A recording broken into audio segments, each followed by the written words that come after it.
Je vais d'abord commencer par dire merci, c'est quand même normal.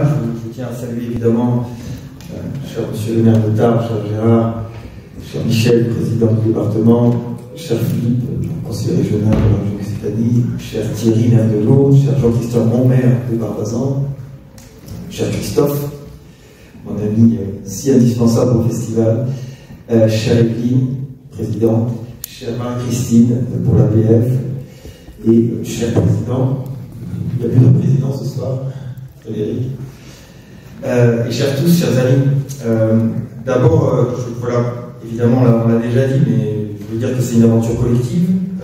Les bénévoles sont en grand nombre aujourd'hui, je suis heureux de les voir parce que je ne dois pas faire ça seul, ça c'est évident. Ils sont d'un dévouement extraordinaire et d'une compétence dès le départ qui m'a vraiment presque étonné, je dois dire, parce que c'est pas quelque chose de facile, et c'est pas un domaine qui était à la base un domaine qui maîtrisait. Et moi-même, j'ai dû apprendre mon métier de directeur artistique et fondateur d'un festival, et on l'a pris ensemble finalement, et je crois qu'on est tous les jours un peu meilleurs, donc c'est rien comme ça, c'est formidable. Merci à l'association évidemment qui nous permet d'avoir le cadre indispensable pour organiser tout ça. Merci Christophe vraiment d'être tellement présent grâce à ton entreprise Oxygène Intérim. Tu as un soutien absolument essentiel pour ce festival, et en plus, ce club que tu as créé, effectivement, je l'espère, va chaque année grandir, et j'espère qu'on arrivera à agréger de plus en plus de partenaires locaux, parce que c'est quand même important que ce festival soit aussi ancré dans notre territoire. Il est déjà beaucoup, mais aussi de ce point de vue-là. Je voudrais évidemment avoir un mot pour Hélène Forêt-Destézé, qui est notre présidente d'honneur et qui a donné l'impulsion dès le départ pour ce festival, qui semblait être une idée un peu folle. Et elle nous a suivis dès le départ, comme vous tous d'ailleurs, à mes côtés. Et vraiment, je pense à elle très fort aujourd'hui. Donc j'ai parlé d'Oxygène, je voudrais aussi remercier Crédit Agricole, avec qui nous venons de signer une convention pour 3 ans. Et donc voilà, ça c'est aussi très important. Je voudrais remercier l'agence IDEP qui s'occupe de notre communication. J'ai parlé des bénévoles et de leur rôle essentiel. Je voudrais aussi vous dire que j'ai beaucoup voyagé ces derniers temps en France et à l'étranger, et je me rends compte tous les jours à quel point le Forum musical a effectivement dépassé les frontières du département. Que c'est un festival qui maintenant intrigue au minimum et parfois suscite, je crois et je l'espère, un réel intérêt. J'ai un chiffre d'ailleurs à vous donner à ce sujet. Dès la deuxième édition, l'année dernière, nous avons pu évaluer qu'un quart des places ont été achetées par des gens hors du département. Dès la deuxième édition, nous avons 25% des places achetées par des gens qui ne sont pas du département. C'est déjà, je trouve, une belle réussite de ce point de vue-là.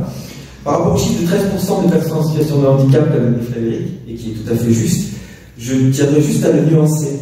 C'est 13% de plus de 7000 personnes. C'est-à-dire qu'on avait un pourcentage plus élevé l'année d'avant, parce qu'on avait tout simplement des jauges plus petites. Mais l'année dernière, entre autres grâce au concert de Ricardo Muti sur l'esplanade du Rosaire à Lourdes, eh bien on a pu accueillir vraiment de très nombreux milliers de personnes. Et donc ces 13% sont à mettre évidemment en rapport avec la fréquentation absolument exceptionnelle que nous avons connue l'année dernière. Bon, vous êtes venus pour ça, donc je ne vais pas faire trop attendre et on va parler de la programmation. Je vais commencer avec le concert d'ouverture qui aura lieu ici à Tarbes, à l'Halle Marcadieu. Donc vous savez désormais à quel point elle peut se transformer, devenir un endroit magique en dehors des jours de marché. John Neumeyer l'année dernière a adoré laisser danseurs également pouvoir se produire là-bas. Donc on refait ça pour le concert d'ouverture. Avant le concert, il y aura une conférence d'une formidable musicologue qui est également une productrice de France Musique qui fait cette émission formidable le dimanche, qui s'appelle le bac du dimanche matin, qui s'appelle Corinne Schneider, et donc elle fera une conférence sur Mozart. Parce qu'en fait, je me suis rendu compte avec effroi que Mozart était le grand absent des 2 premières éditions. Nous n'avons pas fait une note de Mozart. Donc c'était assez impardonnable, donc cet oubli est réparé avec ce concert d'ouverture qui s'annonce assez exceptionnel. Tout d'abord le programme, il y aura le concerto pour piano en ré mineur, et évidemment cette œuvre à laquelle tout le monde est attaché, et avec raison, qui est le Requiem, évidemment, de Mozart. Et l'équipe qui va défendre ces œuvres-là est quand même une équipe exceptionnelle. Je ne parle pas de moi, même si je jouerai effectivement le concerto en ré mineur, mais je parle en priorité déjà du chef d'orchestre, Nous avons eu l'année dernière une légende de la direction d'orchestre, Ricardo Muti, mais nous en avons une deuxième cette année, qui est Christoph Eschenbach. Alors Christoph Eschenbach, c'est une figure absolument essentielle du paysage musical aujourd'hui. Il a eu des fonctions à la hauteur de son talent, avec l'orchestre de Philadelphie, l'orchestre de Paris, l'orchestre de Washington, aujourd'hui l'orchestre du Concerthaus de Berlin. Et c'est un musicien qui a commencé sa carrière avec Herbert von Karajan en tant que pianiste en réalité. Donc c'est un pianiste majeur et un chef d'orchestre tout aussi majeur, ce qui est extrêmement rare. Le seul qui vient de valider aujourd'hui, ce serait Daniel Barenboim. Mais voilà, donc Christoph Eschenbach, il a été très important dans ma vie en plus, parce que c'est quelqu'un qui m'a aidé quand j'étais un jeune musicien, qui m'a donné des conseils que je n'oublierai jamais. Et c'est un des musiciens que j'admire le plus au monde, en fait. Donc de le voir ici à Tarbes pour ce programme Mozart, pour le Requiem, pour moi c'est une sorte de rêve. La chance que l'on a, c'est qu'on a un casting vocal pour le Requiem qui est absolument exceptionnel aussi. C'est pas toujours le cas pour le Requiem de Mozart. On a Katharina Conradi, qui est une soprano exceptionnelle, Stéphanie Doustrac, qui est une mezzo-soprano française, qui chante dans tous les plus grands festivals du monde. Giovanni Sala, qui va arriver exprès de Chicago, qui chante avec Ricardo Muti 2 jours avant, et qui va donc chanter ce Requiem de Mozart, et une immense voix d'aujourd'hui, Hildebrando d'Arcangelo, qui est peut-être la basse aujourd'hui la plus célèbre et la plus célébrée, et à juste titre. Donc ça, c'est une équipe vraiment vocale absolument exceptionnelle. Nous avons notre ensemble en résidence, l'Orchestre du Capitole, qui nous fera l'amitié et l'honneur de venir pour jouer sous la direction de Christoph Eschenbach. Et là, notre liste, nous avons le chœur Accentus, qui est un des plus beaux chœurs qui soit, fondé par Laurence Equibé, qui donc se joindra à tous ces musiciens pour le Requiem de Mozart. La caractéristique de ce concert, vous savez que j'aime bien mélanger les formes artistiques, on l'avait fait avec la Water Music l'année dernière, c'est que j'ai eu l'idée de demander à un ami à moi qui n'est pas qu'un ami, qui est un photographe absolument incontournable aujourd'hui, qui s'appelle Paolo Roversi, qui est un immense photographe italien. Pour vous donner un exemple, c'est lui qui a fait le dernier portrait de la future reine d'Angleterre. La duchesse Kate Middleton a choisi Paolo Roversi pour faire son portrait il y a 1 an. Bon, et c'est un immense artiste pour lequel j'ai à la fois affection et admiration. Et il a accepté de tirer pour nous des immenses tirages d'œuvres photographiques qui seront donc inspirées par l'œuvre de Mozart et qui seront disposées autour de la scène. Donc voilà, ça va être un concert, je pense, assez intéressant et vraiment avec des musiciens que je suis heureux de faire venir ici dans notre Pyrénées. Ensuite, parce que tout le monde me dit que tu ne feras pas mieux que l'année dernière. Je n'ai pas essayé de faire mieux, j'essaie de faire différent. Donc vous verrez qu'il y a des projets un peu originaux et singuliers, et des projets, surtout, vous le verrez, qui sont vraiment, globalement, des projets que vous ne verrez pas ailleurs.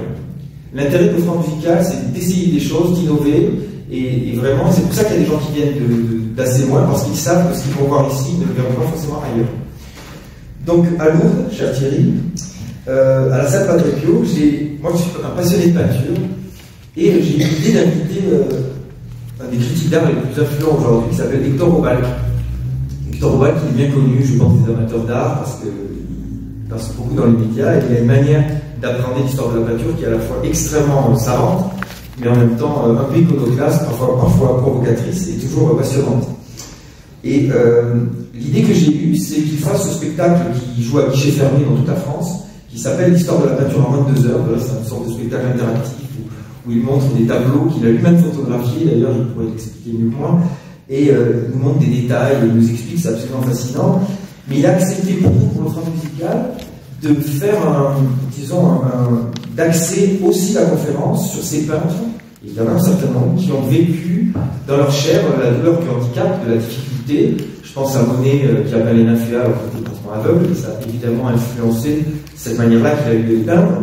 Je pense à Matisse par exemple, qui à la fin ne pouvait plus peindre, qui a fait des découpages, des collages. Donc ce sont des gens qui ont réussi à faire de cette difficulté parfois une source d'inspiration nouvelle en réalité. Et ce qui est au cœur de l'offre musicale, c'est d'expliquer à quel point le handicap n'est pas seulement une soustraction par rapport à un être dit normal, c'est aussi l'adjonction d'une singularité, d'un regard différent, de quelque chose de plus. Et j'aimerais vraiment que moi, l'offre musicale, on arrive à faire comprendre que le handicap, c'est pas seulement des gens qui ont parfois, effectivement, une difficulté ou quelque chose en moins, mais ils ont aussi parfois des choses en plus.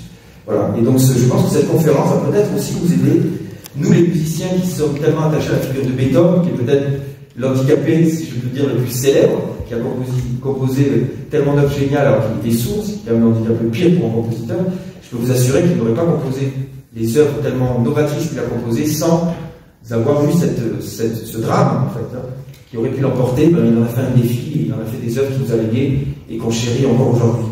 Voilà. Alors, vous verrez que c'est un vrai spectacle, le spectacle d'Hector Obal. Ceux qui connaissent peut-être, il avait fait cette série sur Arte qui s'appelle Grand Art, qui est absolument fascinante. Et il fait venir deux superbes musiciens, Yair Ben-Aïd et Eric Villeminé, qui est violoncelliste du Philharmonia de Londres, pardon. Donc, ce sont de magnifiques musiciens qui vont ponctuer en fait les interventions d'Hector. Donc, c'est un vrai spectacle total. Et je pense que pour tous les gens qui aiment la peinture, l'art et qui veulent aussi savoir comment un handicap peut être surmonté et sublimé, je pense que ça sera aussi une belle rencontre. Le 1er juillet, on revient à Tarbes. Il y a beaucoup de Tarbes, cher Gérard, cette année. Trop, non. Il y aura une rencontre avec notre écrivain en résidence. On a beaucoup de chance parce qu'on a eu Philippe Lançon l'année dernière, c'était vraiment une grande chance. Et cette année, on a une grande chance aussi d'avoir Philippe Besson, qui est vraiment un des écrivains les plus aimés et admirés, avec raison. Il sera écrivain en résidence et il a écrit pour nous des textes qui seront dans le fameux livret du festival. Je ne veux pas vous en dévoiler le contenu précisément, mais il a écrit vraiment des textes qui parlent justement de ça, d'artistes qui se sont heurtés dans un mur, si j'ose dire, et qui non seulement ont escaladé le mur, mais qui se sont servis de ce mur pour en faire quelque chose de créatif et d'important. Donc Philippe est un écrivain moi, que j'admire énormément, qui a beaucoup écrit sur la singularité. Hein. Donc je trouvais qu'il avait un regard qui était utile et important pour notre festival. Et je dois ajouter, merci Jésus de t'en occuper, qu'il va intervenir pendant une journée au lycée Jean Dupuis pour faire un atelier d'écriture et parler de son métier, etc. Donc c'est particulièrement généreux de sa part de faire ces deux aspects-là, aussi bien au niveau de la jeunesse, qui est important évidemment, et puis ensuite cette rencontre avec notre public.